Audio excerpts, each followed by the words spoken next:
তপবন ভারতবর্ষ। এই দেশের অসংখ্য নগর, গ্রাম, বন, উপবন, এমনকি দুর্গম পাহাড়ের ঢাল সুসজ্জিত হয়ে আছে দেবতার মন্দিরে। এইসব তীর্থ মন্দির অনাদিকালের ঘুম ভাঙানোর জায়গা। তীর্থের মাটি জল স্পর্শ করলে জেগে ওঠে আমাদের প্রকৃত সত্তা। তাই তো ঠাকুর বলতেন, তীর্থে গেলে উদ্দীপন হয়।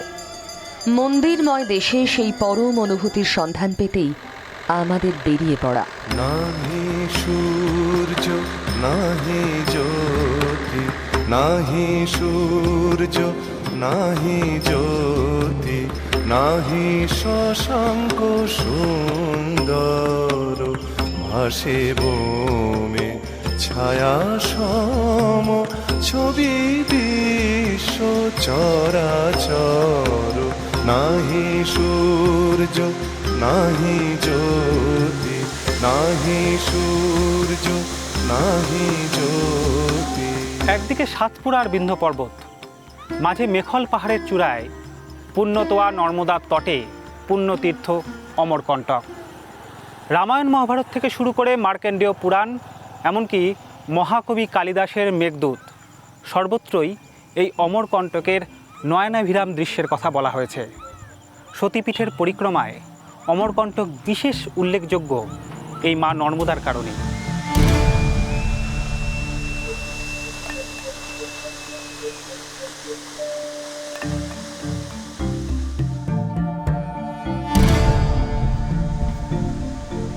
মেঘ, এই যে আম্রকূট পর্বতের কথা কহিলাম, ও শুধু নামে নহে, সত্যিই ওর শিখর বেষ্টি আম গাছে ভরা, তাই ওর নাম আম্রকূট।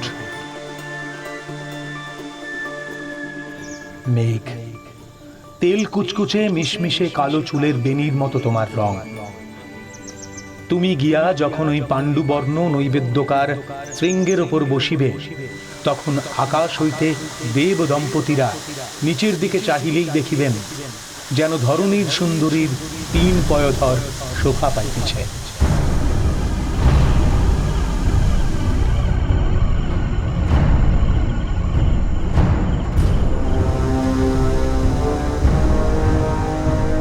অলকাপুরীতে নির্বাসিত যক্ষ বিরহে কাতর মেঘকে অনুরোধ করেছেন পত্নীর খবর নিতে।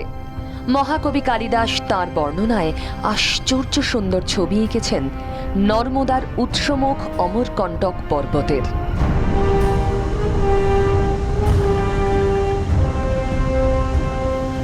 পাহাড়ি পথের দুধারে অজস্র গাছ। এই পথের আকর্ষণই আলাদা। গিরিখাদ আর গাছগাছালির বিচিত্র বিন্যাস বাতাসের গুনগুনানি মহুয়ার নেশার মতো মাতাল করে দেয়।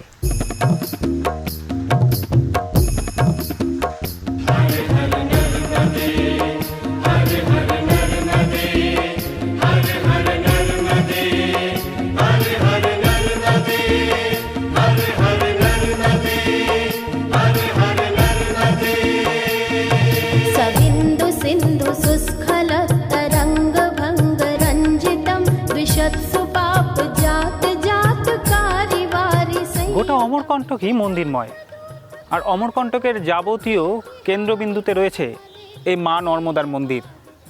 আর আমরা এই মুহূর্তে দাঁড়িয়ে রয়েছি নদী নর্মদার উৎসমুখে, অর্থাৎ উদ্গমস্থল। এখান থেকেই নর্মদা প্রবাহিত হয়েছে গোটা অমরকণ্টকে। আর অমরকণ্টকের যাবতীয় মহিমাকে ঘিরে রয়েছে এই মা নর্মদায়।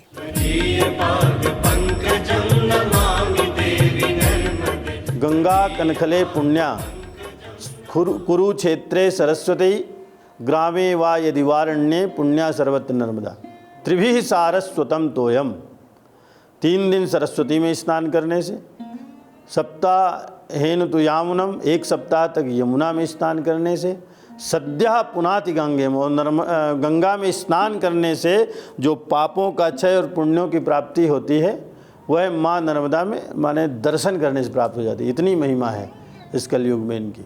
त्वदम्बुलीन दीनमीन दिव्य संप्रदायकम, कलौमलोक भारहारि सर्वतीर्थ नायकम, सुमच्छ कच्छ नक्र चक्र चक्रवाक शर्मदे। বহু প্রাচীন বিন্ধ্য পর্বতমালার একটি শৃঙ্গ হল অমরকণ্টক।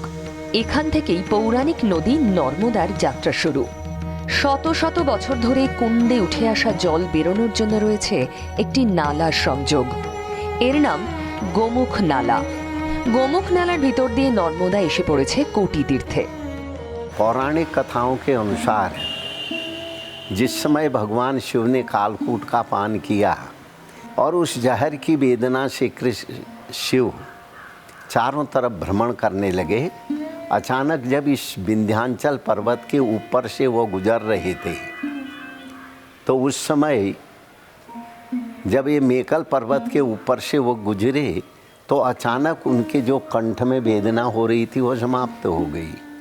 जहाँ पे अभी नर्मदा कुंड है, जहाँ नर्मदा जी की उत्पत्ति स्थल माना गया है, वहाँ पे ये एक बांस का झुरमुट था। पुराण में लिखा है 5000 वर्ष तक भगवान शिव समाधि में लीन रहे और उसी समय उनके कंठ से जो जल निकला, पसीना निकला, वही नर्मदा जी की उत्पत्ति का हेतु बना। স্বয়ং মহাদেবের তপস্যার ফল নর্মদা। এই সতীপীঠের মাহাত্ম্য অনেক। उन्होंने कहा यहाँ से तुम पश्चिम दिशा की ओर जाओ और तुम्हारे दोनों तट पर जो भी पाषाण है वो मेरे स्वरूप हो जाएंगे। इसलिए कहते हैं नर्मदा के कंकर सब शंकर होते हैं।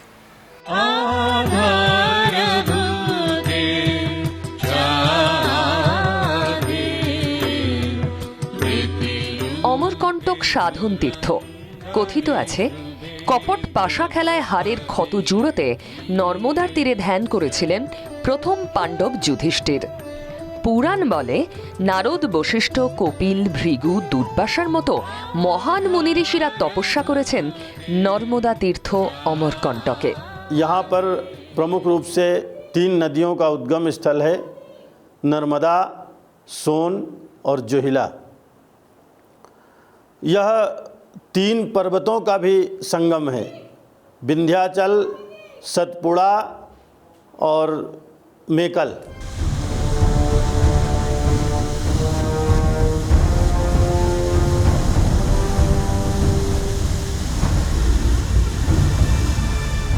এলাকার মানুষের বিশ্বাস মা নর্মদার প্রতিটি কাকড়ই হলো শঙ্কর, আর এই হলো কপিল ধারা। এই গহন অরণ্যে দীর্ঘকাল বসে সাধনা করেছিলেন কপিল মুনি। আসলে ওপর থেকে নর্মদায় ঝরে পড়ছে সশব্দে, তাই এই ধারার নাম কপিল ধারা। হিন্দু শাস্ত্র অনুযায়ী অমরকণ্টকের মহামোক্ষ ক্ষেত্র হলো এই কপিল ধারা।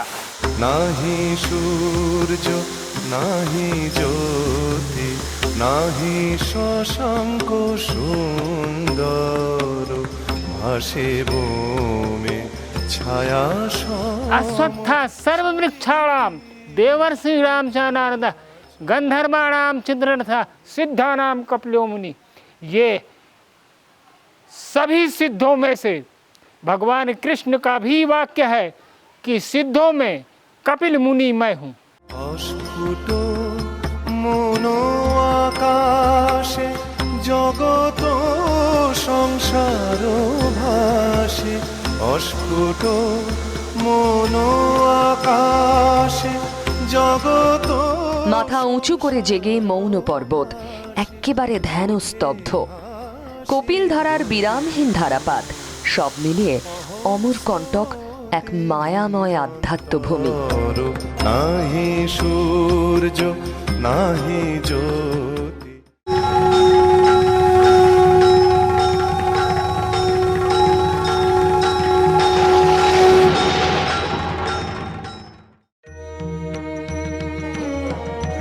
গঙ্গে চ যমুনা চৈব গোদাবরী সরস্বতী নর্মদে সিন্ধু কাবেরী জলে অস্মিন সন্নিধিং কুরু।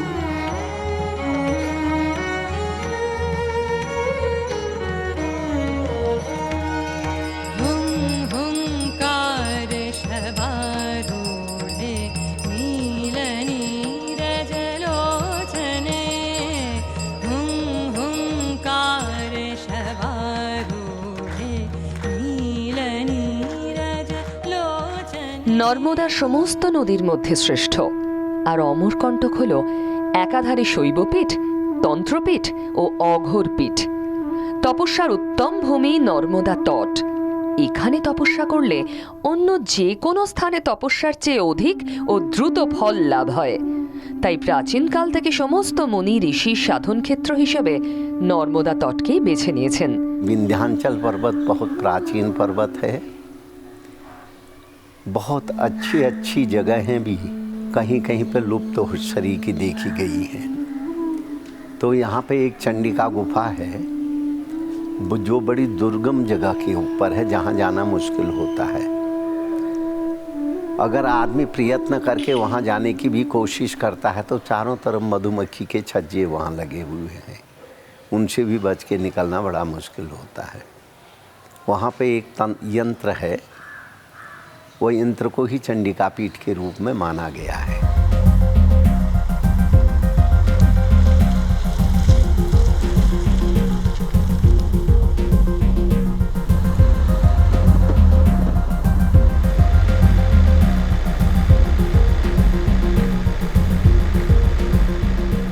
নর্মদা মন্দির থেকে 4-5 কিলোমিটার দূরে সোনমুড়া। এখানে সোন নদীর উৎপত্তিস্থলে গড়ে উঠেছে দেবী সোনাক্ষীর মন্দির, যা 51 সতীপীঠের অন্যতম পীঠ।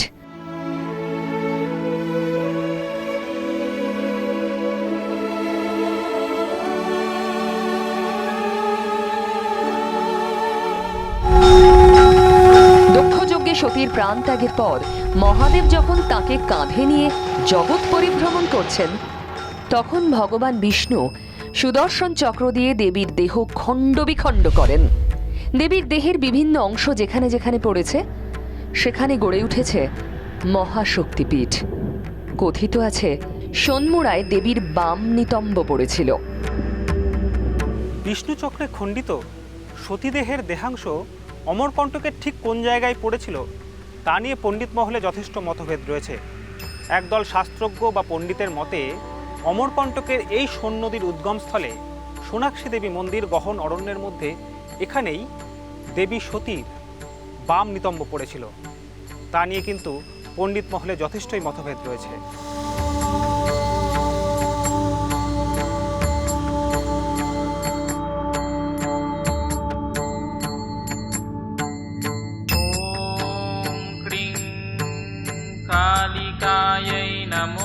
একটা হচ্ছে সোনমুড়া, যেখানে সোন নদীর উৎস ওখানে, আর মেন তো নর্মদা যেটা মন্দির, যেটা নর্মদা মন্দির, যেটা কুণ্ড, যেখান থেকে সোর্স নর্মদার, সেইখানে বলে বাম নিতম্ব পড়েছে সতীর 51 ফিট এবং 1 ফিট বলে খ্যাত।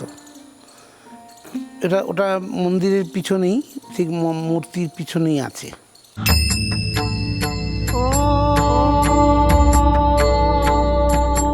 যেখানে সতী সেখানেই শিব। সোনাক্ষী দেবীর মন্দিরের পাশেই রয়েছে শিবলিঙ্গ।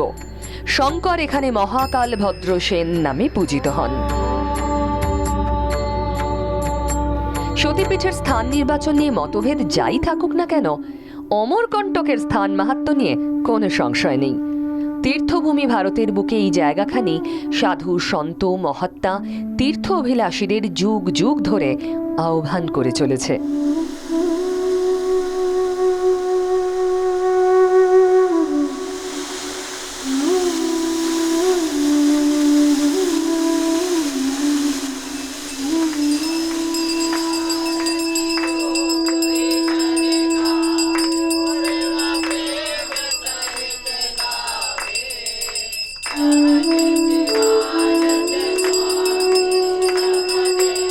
লিঙ্গরূপেণ শুচিরং প্লবয়ামি তব ক্রোড়ে। শিবলিঙ্গ হয়ে কন্যার কোলে তিনি নিত্যকাল ভেসে বেড়াবেন। মেয়ে নর্মদাকে নাকি এমনই প্রতিশ্রুতি দিয়েছিলেন ভগবান শঙ্কর। নর্মদার বুকের সব পাথরই তাই শিব। কালের স্রোতে আমরা প্রত্যেকেই ভেসে চলেছি। কবে কোথায় কোন কূলে গিয়ে ঠেকব কেউ জানি না।